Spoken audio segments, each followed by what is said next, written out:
So yeah, I'm back. Gonna tell some more stories from retail hell. Yeah, let's just jump right into it, shall we?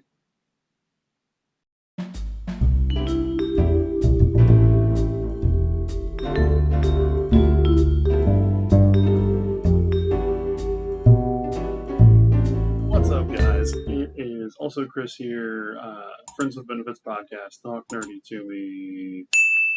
Here for another sit down, stand up. Really trying to get it right most of the time now. Really trying, but I hope you appreciate that, Chris. Um, I was kind of like racking my brain, thinking about what to do, thinking about what to talk about, and I realized like I've gone back to this well a few times, so I'm going to go back to it again. We're going to talk more about some crazy fucking customers I've dealt with. Over the course of the year, I've done a lot of like retail work and all of that. And at some point, I'll tell you guys some stories from my 2 years as a recruiter because I did that for a bit for a company. But let's just jump into a couple other things.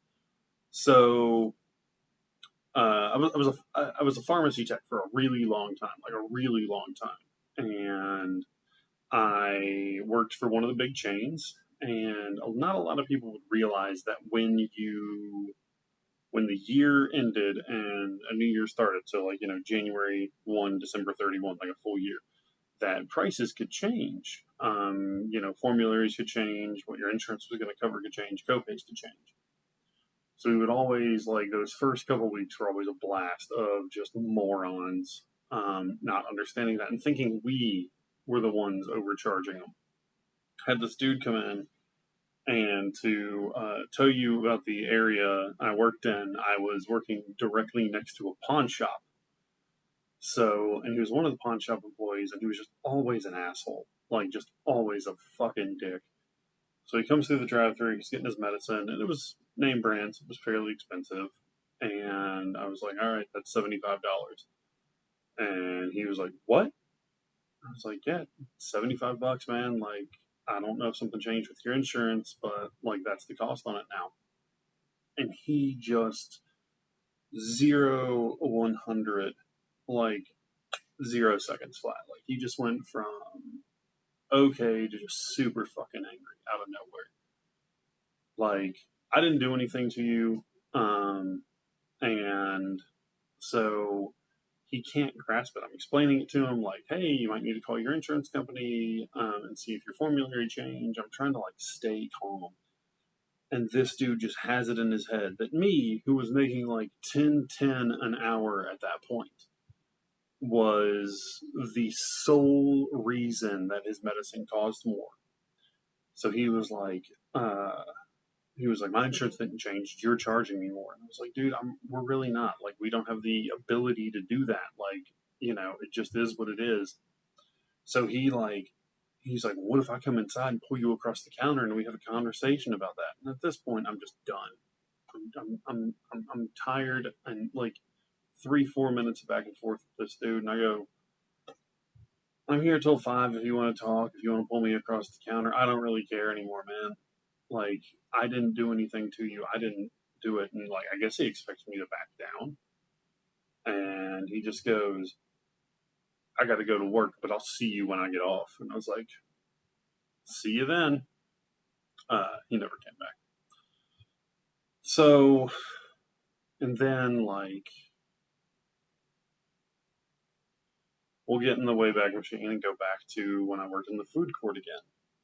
And the place I was working at, this is how long ago this was. They were just going to start selling milkshakes.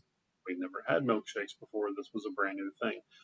I also worked at a place for so long ago that I remember when they started taking credit and debit cards.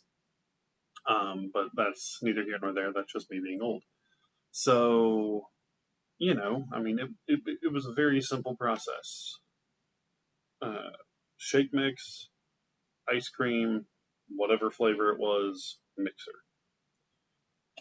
And there was this couple who apparently thought that like I was in charge of the machine and they were like regulars. So they'd be like, well, how's it working today? And I'd be like, same as it was the other day when you were here. Like, the fuck do you want me to say? And they were always very nice, but like in that like overly friendly kind of, and I hate to use this phrasing, but that overly friendly, like, Karen voicing. So there was one time I was just like, I had to go from my food court store to one of the like freestanding locations to get something that we were out of, and I was just having a bad day. And like, I get there, and the regulars are there, and while I was there, I just like, I don't know what it was, but I was just like, I'm just gonna make myself a shake on here. I'm just gonna make myself a shake on here. I'm just making myself a fucking milkshake. So I like make one. I've got whatever I need, like under this arm. I've got my shake here, and I'm like walking out, and literally the dude goes, well, your machine's not working, so you came here to get one. And I just like, I stopped, and I was just like, nope, just wanted something while I was here before I go back to my store. Shakes taste the exact same. And he was like, well, they're thicker here. And I go, if you say so, and just leave. He complained. Like, he called, we had like a 1-800 number, and he called and complained. So, like, that was a Saturday afternoon. I get to work Monday morning. And my boss pulls me aside, and he was like, can you tell me about this? Like, he was like, you work here, but you got a complaint at another store. And I was like, yeah, I made a shake while I was at the other location, came back here, and he said the shakes were thicker there, and he just always had a problem. And I was like, all I said was, if you say so, and left. And I didn't, apparently, like, I don't know. I guess I was supposed to, like, bend over and kiss this dude's ass and be like, well, I'm working on it for you. But, like, I didn't fucking care. Like, and I just did not care. Trying to think. I know I've hit a lot of the high notes from the popcorn store. I can tell you about the time where, and this will probably be one of my last ones. So, working in a mall for a long time. We're gonna go back again. I guess we're working in reverse order, like, uh, you know, pharmacy tech to food court to popcorn store again. Working in a mall, especially being in high school, a lot of people who even like passingly know you would come in and say hey. And I've got like two very quick ones. There was this dude I just did not get along with. And he was a year above me, so it's my senior year. This guy comes by, and I guess he'd been at like the military, and he doesn't know either of my coworkers. He doesn't know either of the other two people, and he comes in and he just like doesn't order anything. He's like, hey, how are you, Chris? And I was like, I'm good, man. How are you? And he goes, oh, just got out of basic, blah, blah, blah. Starts talking about it. And I was like, okay. And he goes, you couldn't handle it. No disrespect to the armed services. I appreciate everyone who's done armed services.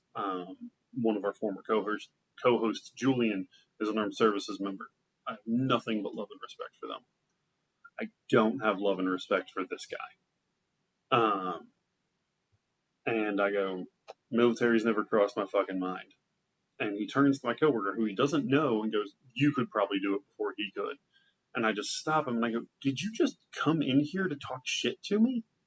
Did you have so little to do with the rest of your day that you had to stop by the popcorn store in the few days you're in town before you get shipped out and talk shit to me? And he's like, I was at the mall and saw you here. And I was like, so you saw I was here and still just decided to come in and be an asshole? Glad the military's made you a better person. Get the fuck out of my store. So the last one is, again, people would just randomly come by, and there were a couple girls in my drama class that came in when the boss was there. And the boss happened to be one of my good friend's fathers at the time. So these two girls kind of come in and they ask for free drinks. I don't really know them, so I say no. I'm like, can't do that. And like the boss comes out front, and like they said some very explicit things that I'm not going to repeat on this show. And if you know me, that should tell you how bad these things were. So they're like, yeah, he was sexually harassing us. He was saying, blah, and we think he should be fired. And my boss at the time just looks at him and goes, "You're right, Chris. You're fired. Get the hell out of here."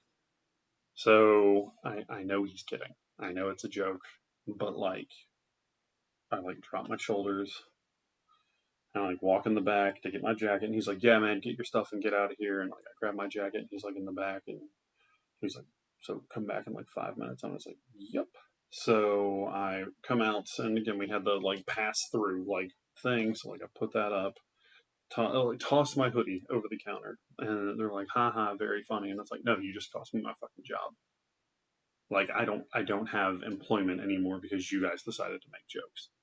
And like I like kind of push the door open when I'm leaving the mall, and from my boss's perspective, they just kind of like stand there for a second, and he goes, "Y'all gonna buy anything?" And they're like, "We don't have any money." And he goes, "Get out." So I come back 5-10 minutes later, and all of this is told to me. My friends are laughing, my boss is laughing. I'm kind of having a good laugh about it as well. And it finally just kind of like breaks when like they come back by like 15 minutes later, and I'm there, and they're like, "You're an asshole. You're an..." And I was like, "You told my boss I was harassing you. Like, how the fuck am I the bad guy here?" So anyway, yeah, that's it. I really like this aspect of doing this, the Tales from Retail Hell and all that. So yeah. Also, Chris, friends with benefits, talk nerdy to me, and talk nerdy to TN2M shows.